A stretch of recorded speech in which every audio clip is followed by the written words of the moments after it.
Welcome to This Week in Shorts. Now, I'm worried about Australia. Not the country, the film. It's no good. That film is no good. I don't like it at all. It is absolute rubbish. You know, the thing that... I should have known it was going to be bad straight away because they overhyped it. You know what I mean? The marketing started, what, back in the late 70s or something? Yeah, I remember receiving a Wombcast about it. They've been, like, promoting it for so long, but the thing that annoys me is the film is called Australia. Now, in Australia, you don't overdo things, you underdo things, you undersell them. For the marketing for the film, Baz should have just met up with his mates at the pub, you know, just hanging out. Oh, g'day, Baz. How are you, mate? Yeah, not bad. You know, I've done a bit of this and that. I mowed me lawn. I fixed me motorbike. I repaired the roof on my shed. And I launched a major epic. Oh, bloody hell. The other thing I don't like about it is the title, Australia, because Australians don't say what things are, they say what they aren't. How have you been? Yeah, not bad. What have you been up to? Not much. What's your epic called? Oh, not New Zealand. The other thing that upsets me is they market tested this film in America. The film is called Australia. You should have checked it with us.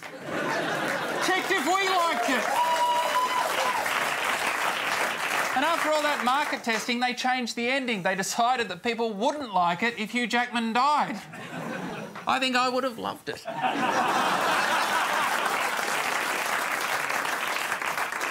Now, in other news, this week, Gordon Ramsay is alleged to have had an affair.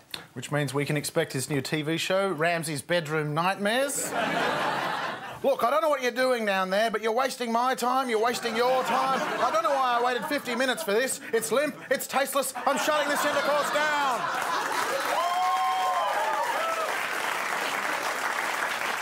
APEC was on this week too, and we had the silly uniforms. We had George W. Bush in his funny little poncho. Moron. Thinking he's a... Thought he looked like Clint Eastwood.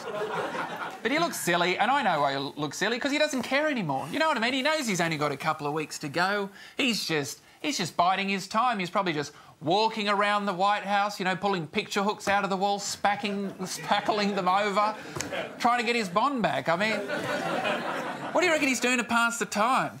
I don't know, but if I was George Bush and I had a couple of months to kill in the White House, I reckon I would be saying just how low I could get my approval ratings. Oh, yeah, grind them into the ground, because they're at, like, 24% at the moment. Imagine if he just, like, deliberately just really tried to make himself even more unpopular, like imagine if he just blacked up and did an impersonation of Barack Obama. 19%? Or if he held a press conference and intentionally mispronounced Ramadan for 5 minutes. Ramadan, Namara, Radamanan, y'all want to do some cocaine? Or imagine if for his very last speech, his final speech, the world's media is gathered, everyone across the earth is watching him, and he says, you know the Iraq War? It was about the oil.